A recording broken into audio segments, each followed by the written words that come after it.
पिछले वीडियो में हमने टाइप्स ऑफ कंट्रोल सिस्टम पढ़ा था। इसमें हम लोग आज पढ़ेंगे ट्रांसफ़र फंक्शन कि कंट्रोल सिस्टम में ट्रांसफ़र फंक्शन क्या होता है और एग्जाम्पल के साथ कि हम लोग कैसे ट्रांसफ़र फंक्शन कैलकुलेट करेंगे।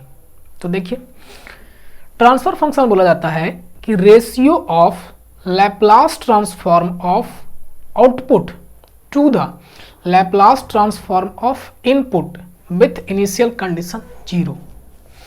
यानी ये रेशियो होता है।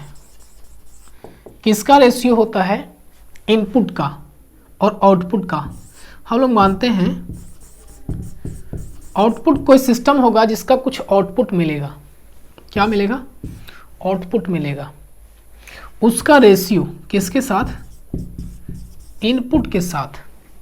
लेकिन अगर ये टाइम डोमेन में है तो टाइम डोमेन में कंसिडर नहीं करना है। किस में कंसिडर करना है? लैप्लास ट्रांसफॉर्म के, यानी फ्रीक्वेंसी डोमेन में। यानी ये किस में होगा? इसका लैप्लास ट्रांसफॉर्म होगा। एल लगा देंगे। एल लगाना मतलब यहाँ पे लैप्लास ट्रांसफॉर्म। आप कुछ दूसरा ना समझ लीजिएगा। विथ इनिशियल कंडीशन,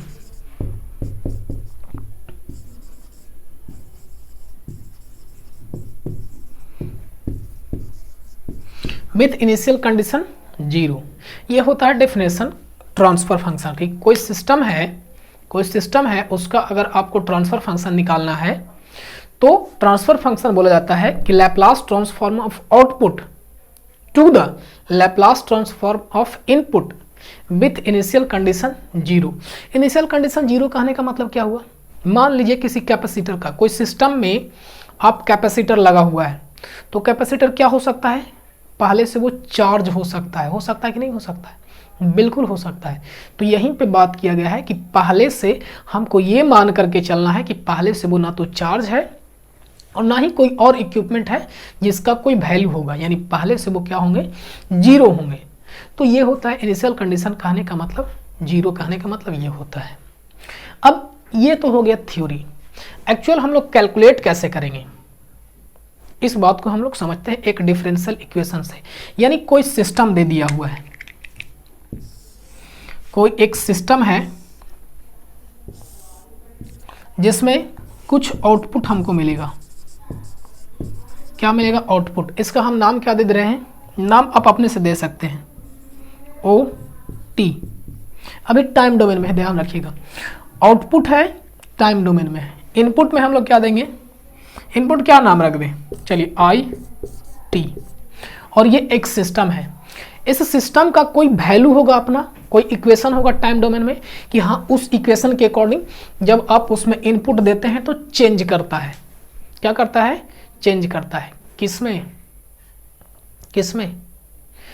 इस वाले केस में मान लिया जाए ये सिस्टम है तो ये कुछ वर्क करेगा ना। किसके अकॉर्डिंग करेगा? उसका कोई इक्वेशन होगा तो उस इक्वेशन को हम यहाँ पे लिखते हैं। अब ये वाला इक्वेशन में जब आप इनपुट दीजिएगा तो क्या मिलेगा? आउटपुट मिलेगा। क्या मिलेगा? आउटपुट मिलेगा। अब यहीं पे बताता है कि चूंकि ये टाइम डोमेन में है तो आउटपुट और इनपुट का रेशियो तो कहलाएगा, क्या कहलाएगा? Transfer function with initial condition 0। लेकिन टाइम डोमेन में नहीं। किस डोमेन में? फ्रीक्वेंसी डोमेन में। तो हम इसका एक इक्वेशन लिखते हैं और फिर उसको कैलकुलेट करके देखते हैं कि क्या होता है। हमने इस सिस्टम का एक डिफरेंशियल इक्वेशन, यानी जो इसका इक्वेशन हुआ है वो हमने एक कंसिडर किया है। अब हमको क्या करना है? इसका output by input in Laplace transform क्या करना है? कैलकुलेट करना है इसको। हम लोग सबसे पहले इसको क्या करेंगे? लैप्लास में चेंज करेंगे। तो लैप्लास में चेंज करने का तरीका आना चाहिए आपको। देखिए, हम इसका फॉर्मूला लिख दे रहे हैं। अगर कोई फंक्शन है जिसका पावर n है, ये टाइम डोमेन में दिया हुआ है, इसको अगर आपको क्या निकालना है? लैप्लास निकालना है। तब फॉर्मूला इसका ये होता है इसके पावर n इंटू y, क्या हो जाएगा? Y S. उसके बाद माइनस क्या होगा? इसके पावर n-1 इंटू वाई। अब यहाँ से क्या स्टार्ट होगा? सबसे पहले तो आप इस तरीके इसको 0 कंसिडर कीजिए। इसका मतलब क्या हो रहा है, इनिशियल कंडीशन वाला, जो इक्वेशन का इनिशियल कंडीशन होगा। उसके बाद यही आगे बढ़ते जाता है, इसके पावर n-2, और अब क्या यहाँ पे होगा, y का डैश। इसका मतलब क्या होता है, y डैश मतलब डिफ्रेंसिएशन। किसका डिफ्रेंसिएशन, इसके इनिशियल वैल्यू का। किसका, इनिशियल वैल्यू का। इस तरीके से और ये आगे बढ़ते जाता है। कहाँ तक बढ़ते जाएगा, ध्यान से देखिएगा। जब हम पावर में कितना घटा रहे हैं 2, तो डिफ्रेंसिएशन कितना बार हो रहा है, एक बार। नेक्स्ट बार में इसके पावर n-3 करेंगे, तब बताइए क्या होगा यहाँ पे, y का डिफ्रेंसिएशन 2 बार इनिशियल कंडीशन वाला का। इस तरीके से और ये आगे बढ़ते जाएगा तो क्या हो जाएगा, इसके पावर n-n, कितना, n-n। अब जरा समझिएगा, जो घटता है s वाले की पावर में से, जो घटता है उससे कम का यहाँ पे क्या होता है, डिफ्रेंसिएशन होता है। तो इस अकॉर्डिंग n-n होगा, और y के पावर n घट रहा है तो n से कम का क्या होता है, डिफ्रेंसिएशन होता है, यानी n-1, और किसका, इनिशियल कंडीशन को। तो ये तो फॉर्मूला हो गया। अब n के पावर n-1 0, इसको हम लोग क्या कर सकते हैं, डायरेक्टली हटा सकते हैं, यानी ये क्या हो गया, फार्मूला।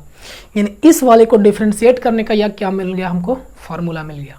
अब इस फार्मूला पे हम इसको पुट करेंगे और फिर इसका हम लोग क्या चेंज करेंगे, डिफरेंशियल इक्वेशन जो दिया हुआ है इसको हम लोग लैप्लास ट्रांसफॉर्म में चेंज करेंगे, और फिर आउटपुट बाय इनपुट हम लोग क्या करेंगे, कैलकुलेट करेंगे, ताकि हमको क्या मिल जाए, ट्रांसफर फंक्शन। चलिए इसको लिखते हैं। सबसे पहले ये वाला टर्म है, इस वाले को हम क्या करते हैं, चेंज करते हैं। हाँ एक बात और, xt क्या है यहाँ पे, वेयर xt जो है वो इनपुट है। क्या है, इनपुट। हमने यहाँ पे क्या लिख दिया है, xt के रूप में it लिख दिया है, इनपुट टाइम डोमेन में। वो किसके बराबर है, xt के बराबर। और जो yt आपको दिख रहा है वो क्या है, आउटपुट है। तो इस चीज़ को हम लोग देख लेते हैं। यानी यहाँ से क्या हो जाएगा, इसको चेंज करिए, पहले ये वाला टर्म को चेंज कीजिए। n का वैल्यू कितना है, n का वैल्यू यहाँ पे 2 है, रख देते हैं इसमें। तो s का पावर कितना हो जाएगा, 2, y के टर्म में यहाँ पे t है तो यहाँ पे s हो गया। फिर अभी यही टर्म को हम क्या कर रहे हैं, लैप्लास में ट्रांसफॉर्म कर रहे हैं, तो y के पावर s के बाद क्या होता है, s के पावर n-1, तो s के पावर माइनस में s के पावर n-1, चूँकि 2 है तो 2 में से 1, यानी कितना बचेगा, s इंटू क्या हो जाएगा, y 0। उसके बाद s के पावर n-2, n का वैल्यू कितना है, 2, n का वैल्यू 2, तो 2 में से 2 चाहे 0, यानी 1, यानी बचा क्या, y डैश 0। y डैश कहने का मतलब क्या होता है, y डैश का मतलब होता है डिफरेंशिएशन। तो ये सिर्फ किसको मिला है, हमारा किसको मिला है, सिर्फ एक टर्म का। अगर और यहाँ पे लिख दे xt को हम लोग क्या बोल देंगे, अब लैप्लास ट्रांसफॉर्म में xs बराबर ये हो गया। अब उसके बाद प्लस 3 का 3, यहाँ पे d का वैल्यू कितना है, कुछ नहीं है तो 1 है, रख दीजिए इसमें। क्या हो जाएगा, 1 रखिएगा तो क्या हो जाएगा, s के पावर 1 y s हो गए। उसके बाद यहाँ पे 1 रखिएगा तो कितना हो जाएगा, 1 - 1 यानी 0, यानी कुछ नहीं, माइनस में। और क्या होगा, यहाँ पे y 0, उसके बाद तो कैंसिल, यानी इसका हो गया। और डायरेक्टली यहाँ पे क्या बचा है, 2 प्लस 2y(s). ये हमको क्या मिल गया, ये इस जो टाइम डोमेन में ये है, इस टाइम डोमेन को हमने किस में चेंज कर दिया, फ्रीक्वेंसी डोमेन में, यानी लैप्लास ट्रांसफॉर्म हमने इसका कर दिया। अब हमको क्या चाहिए, ट्रांसफर फंक्शन निकालने के लिए आउटपुट बटा इनपुट। चूंकि ये वाला आपको दिख रहा है इनपुट, आउटपुट क्या है यहाँ पे, yt क्या है, आउटपुट है, क्या है, आउटपुट। यानी हमको कैलकुलेट क्या करना है, yt बाई xt, लेकिन ये टाइम डोमेन में है, हमको क्या चाहिए, ट्रांसफर फंक्शन। इस चीज़ को हम मिटा, यानी यहाँ से हमारे पास क्या मिल गया, xs बराबर s² ys, उसके बाद माइनस s इंटू वाई 0, उसके बाद माइनस y डैश 0 प्लस 3 सारा से मल्टीप्लाई होगा इसमें, तो 3s Y S 3s Y S minus 3y0 plus 2y(s). ये हमको क्या मिल गया इक्वेशन। अब जरा याद कीजिए, ट्रांसफर फंक्शन क्या बोलता है कि आउटपुट बटा इनपुट तो होना चाहिए, साथ ही साथ इनिशियल कंडीशन क्या होना चाहिए, 0। तो ये वाला वैल्यू और ये वाला वैल्यू क्या हो जाएंगे, 0, क्योंकि ये डेफिनेशन बताता है, हम नहीं बोल रहे हैं। तो यहाँ से हमको क्या मिलेगा, s² y(s), ये 0 बचा क्या, प्लस 3s y(s) और क्या बचा 2y(s). अब हम इन सभी में से y(s) कॉमन ले लेते हैं, तो क्या बचेगा, s² प्लस 3s प्लस 2, ये मिल गया क्या मिल गया, y(s) इंटू ये। हमको क्या चाहिए ट्रांसफर फंक्शन निकालने के लिए, y(s) आउटपुट है, y(s) बाई इनपुट x(s). तो बताइए x(s) को हम उधर कर देते हैं और बाकी को इधर ले आते हैं, यानी यहाँ से आप देख रहे हैं कि 1/s² प्लस 3s प्लस 2 बराबर y(s) बटा x(s), और इसी को क्या बोल रहे हैं, ट्रांसफर फंक्शन।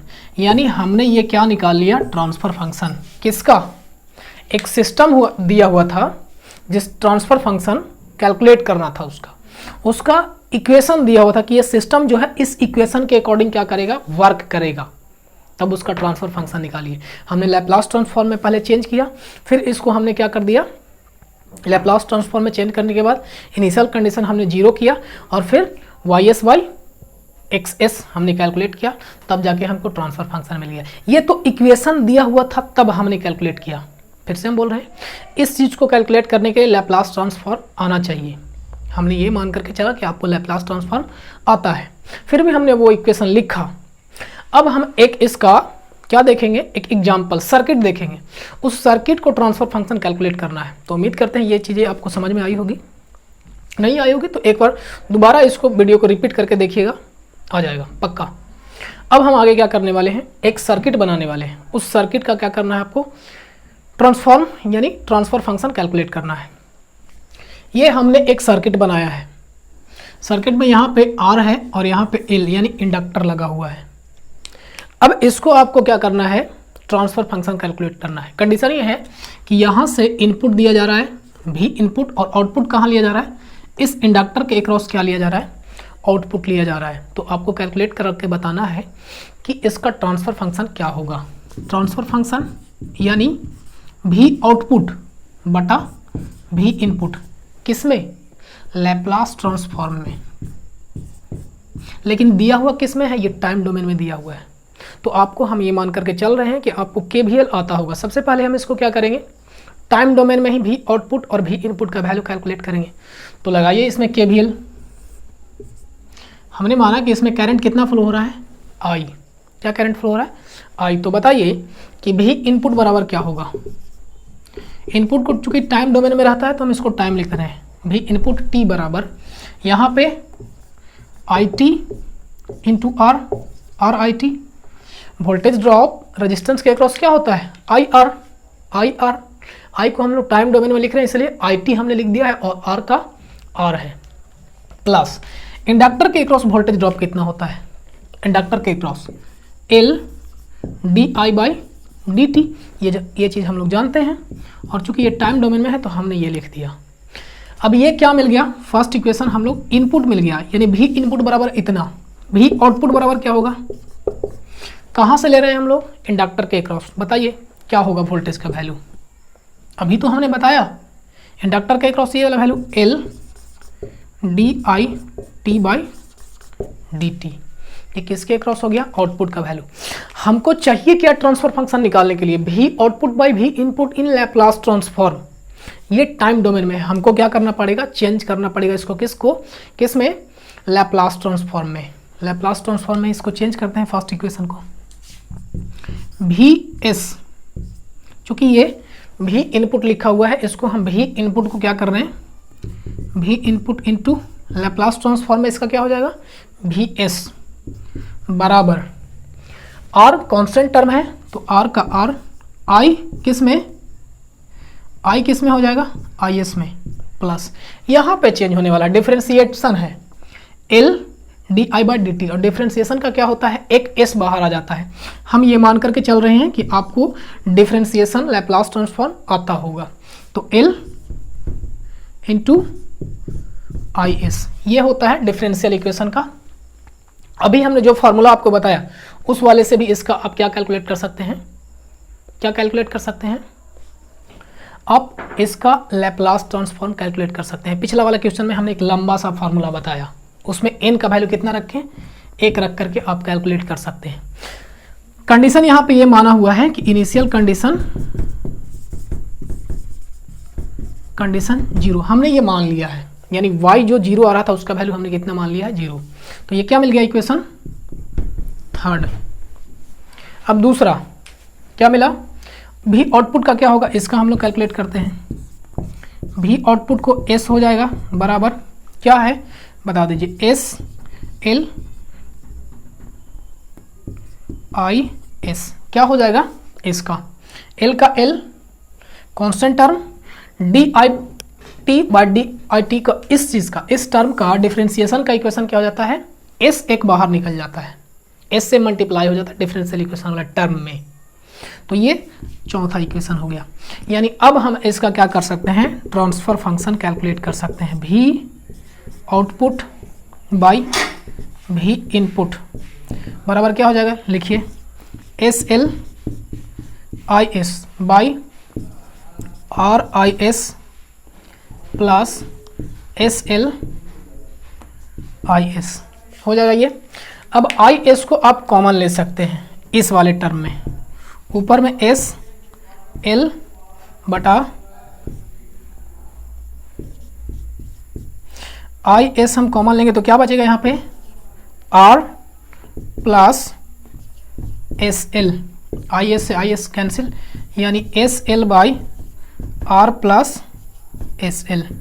ये क्या मिल गया हमको, ट्रांसफर फंक्शन किस सर्किट का, आर और एल सर्किट का। यदि आउटपुट कहाँ पे लिया जा रहा हो, इंडक्टर के क्रॉस क्या लिया जा रहा है, आउटपुट लिया जा रहा है। यानी हमको ट्रांसफर फंक्शन का वैल्यू क्या मिल गया, S L by R plus S L. अब आपको क्या करना है, आपको कैलकुलेट करना है ट्रांसफर फंक्शन का वैल्यू इस सर्किट के लिए।